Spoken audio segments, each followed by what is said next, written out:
Alright, kulungile ke ake sibonga kakhulu ke. Yes, khona la kumsakazo othala kule Vibe 94.7 the first choice yomphakathi.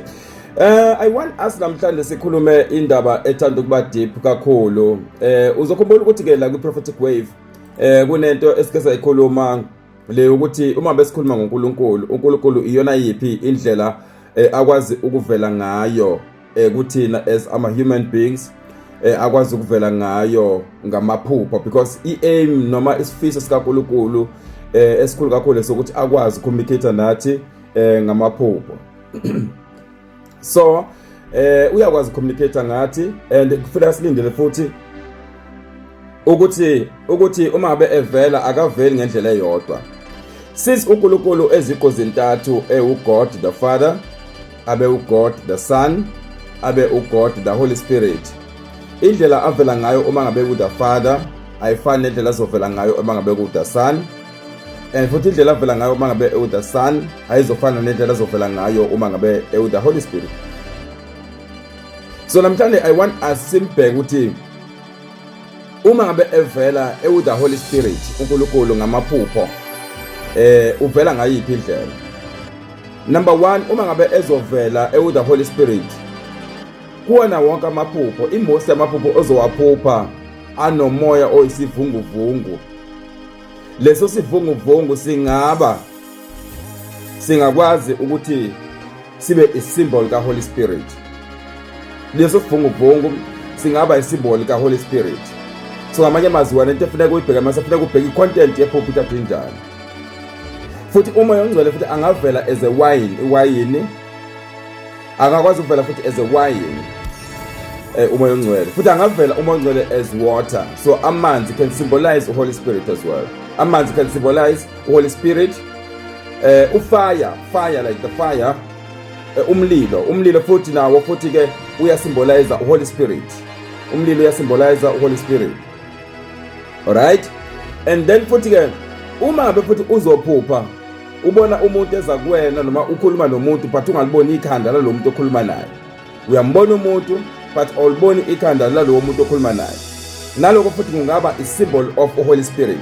Kungaba i-symbol of the Holy Spirit. Uma ngabe ulibona ikhanda lalo muntu uyambona umuntu okhuluma naye but awuliboni ikhanda lalo muntu okhuluma naye. So it can be a symbol of ulokhoza. It can symbolize ulokhoza and Holy Spirit as well.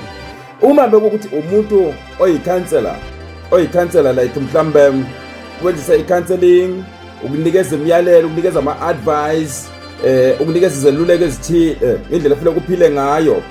Lowo muntu futhi naye uma ngabe lowo muntu umbona ezweni lakho lakomoya e-dreamland, nalowo muntu futhi naye kuyi-symbol of the Holy Spirit. Kusuke ku-Holy Spirit ekhuluma kanye nawe. Mambe ubona lo muntu ekunikeza i-guidance, ekukhombisa indlela ekumele uhambe ngayo, indlela kumele uphile ngayo, izinto efuneka uziqaphele empilweni ezingakwazi uku-affect empilweni yakho, into efuneka uzibheke. Nalowo muntu onikeza i-guidance in the realm of the spirit noma e-dreamland, lowo muntu futhi naye uyi-symbol of the Holy Spirit. So ku-Holy Spirit osuke ekhuluma nawe ngqo as a human being. Uma ngabe lowo muntu evela kuwena as a comforter, so ngamanye amazwi uletha ukuthula kuwena, uyakududuza, uyakugona, ukusondeza eduze kwakhe. Nalowo muntu futhi uyi-symbol of the Holy Spirit. Kusuke ku-Holy Spirit ekhuluma nawe as a human being. Kusuke ku-Holy Spirit ekunikeza futhi i-guidance. Kusuke ku-Holy Spirit ekunikeza indlela futhi ufuneka uthole ngayo ukuthula. And then another thing futhi my God same futhi la. Alright, and futhi ke uma ukuthi ke lo muntu ombona ephusheni ukunikeza ama-gift, yabo, ukunikeza ama-gift, umuntu okunikeza izipho nokunikeza iy'phiwo. So umuntu okunikeza izipho ezweni lamaphupho e-dreamland osukulele khona uphupha umuntu ekunikeza isipho, lowo muntu usuke eyi-symbol of the Holy Spirit.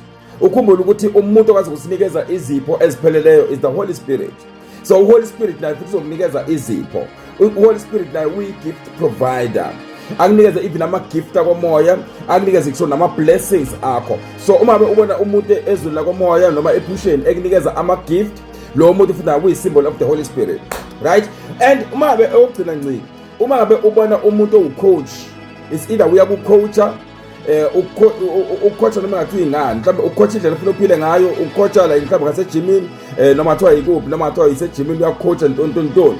So nalowo muntu futhi uyisymbol of the Holy Spirit, because uHoly Spirit uyena owucoach okwazi ukusinikeza impilo ephelele. uHoly Spirit uyena usinikeza amandla kumele siphile ngawo. uHoly Spirit uyena usinikeza istrength. uHoly Spirit uyena usinikeza izikhwepha zakomoya. Indlela ufuna siphile ngayo sinikezwa ubani? Sinikeza uHoly Spirit. So manje ubona ucoach ephusheni lakho ekusiza noma ingane into zokujima noma into zaka coaching whatever nalo futhi kuyisymbol of the Holy Spirit. Okay.